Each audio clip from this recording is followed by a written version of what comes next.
Hey folks, welcome to Toccoa Defensive Training. My name is Nick. I'm a Rangemaster certified instructor, and today we're going to be talking about the difference between full-size and subcompact guns, why they're kind of at odds with each other from the point of view of purchasing them versus actually shooting them.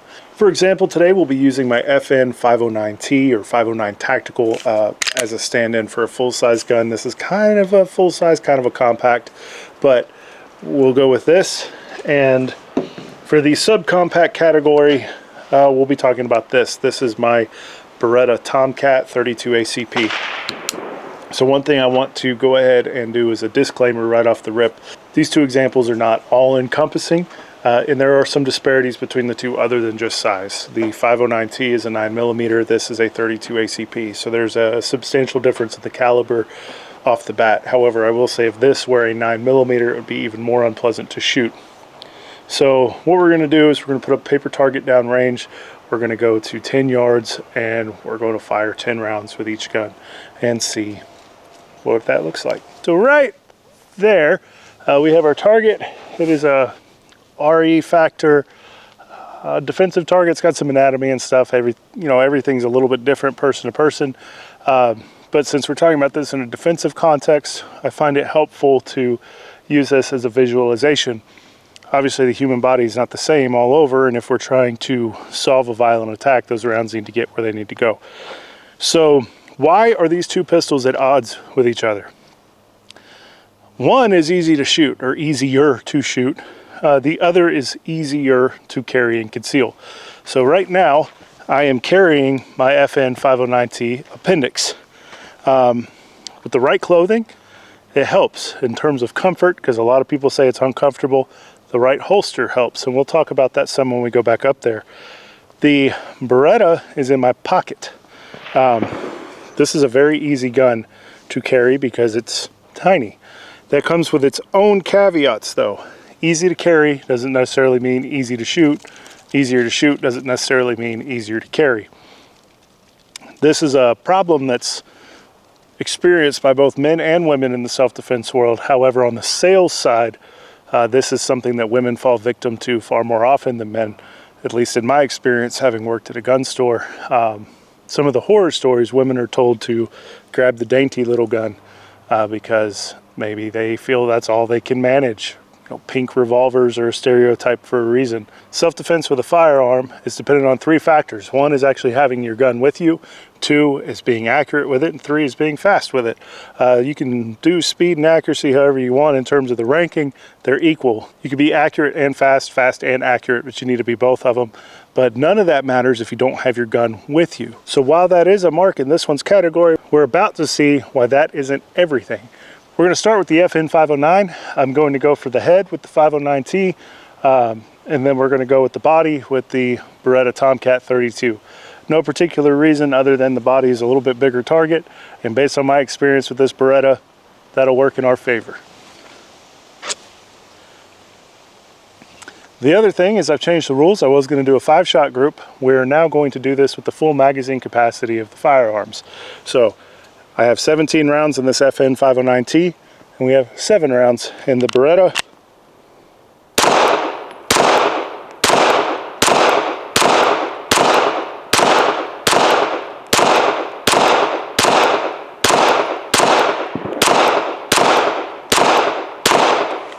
All right, we are clear. Go ahead and reholster.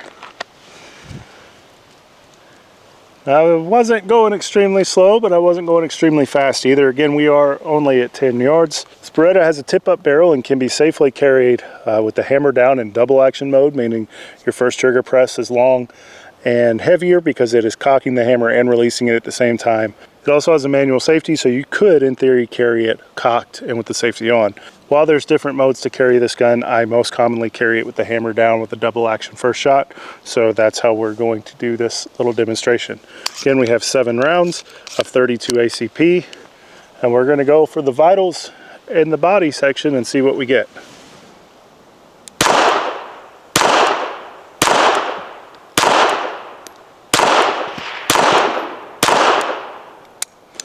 And we're empty. Go ahead and verify clear. We're clear and safe. we'll go look at the target and see what that looks like. We're going to start by taking a look here at the head region. It's going to be hard to count all these. I shot halfway decent. This box here is where you would need to aim to hit an instant shutoff switch up in the central nervous system. So while that would definitely hurt, it might be fatal. The same here.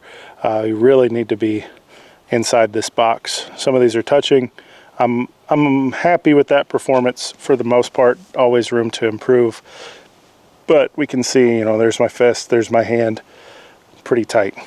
Coming down here to the body, we have 1, 2, 3, 4, 5, 6, 7. Not a terrible group, and we did definitely get into some vital structures that might stop a fight, but we can see, and I don't remember which ones were first or second, these over here, this is not going to be as quick of a fight-stopping hit. Neither are these down here. It's not nearly as tight of a group, nor were they delivered as quickly. And remember, in this case, we are using an inferior cartridge compared to the 9mm. Let's go back up to the table. Now, I almost don't like to say this next part because getting proficient with a firearm is something anybody can do.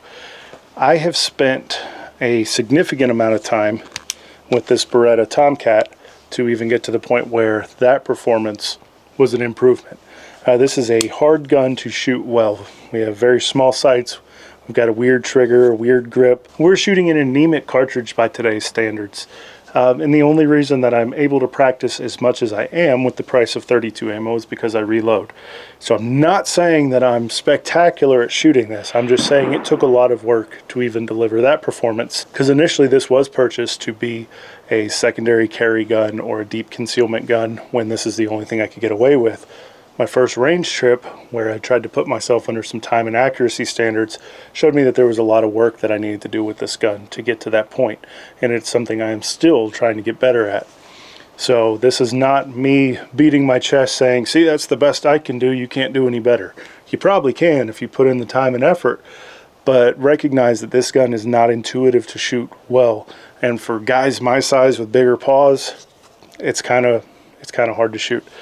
That being said, this 9mm, this FN 509T, I've just recently gone back to carrying this. I've been doing the bulk of my practice with other firearms over the last couple of years. Within the span of 3 dedicated range trips, shooting less than 100 rounds and structured drills through this, that performance was there. Could I have gone faster? Sure. Could I have tightened the group up and gone a little slower? Sure. But it remains that this gun is easier to get your accuracy standards down with. And you'll often find in the context of defensive drills, if you can be accurate quickly, there are things that work. So there's a couple things here on this gun that make it a little bit more conducive to shooting well. Number one, we have a full-size grip. You can see that my entire hand and my fingers are there. There's plenty of space for my support hand. There's plenty of room for my support hand to get my thumbs on the side of the gun. Your grip is one of the most important things, if not the most important thing, to shooting accurately. And shooting quickly, as it helps you mitigate recoil. So your grip is good. You have a longer sight radius, although I'm kind of mitigating that with these iron sights, which are fine, by using a red dot sight, which allows me to focus on the target and not having to bounce my focus between the front sight and the target while making sure the front sight's aligned within the rear sight. So we have that going for it, and those things combine to make this easier to shoot accurately and quickly, even while firing a more powerful cartridge than the .32 ACP. Back to the Beretta, it is clear. We have tiny sights. Hopefully you can see that. They're just really bumps along the frame. They're minuscule. I did add some orange paint to that front sight to help get some contrast against that black rear, and that helps somewhat. As far as my grip goes, I get 2 fingers on the grip. My pinky has to come down here on the bottom. That's never the optimal grip for shooting well. Pinky dangling down here has never been the optimal shooting grip for me and most people that I've seen. I know some folks are able to pull it off, but I would wager that if they could get a full grip on the gun, their performance would be even better. And then we also have to deal with the fact that coming up here, trying to get a high firing grip on the pistol on this gun will result in the slide coming back and hitting the web of your hand.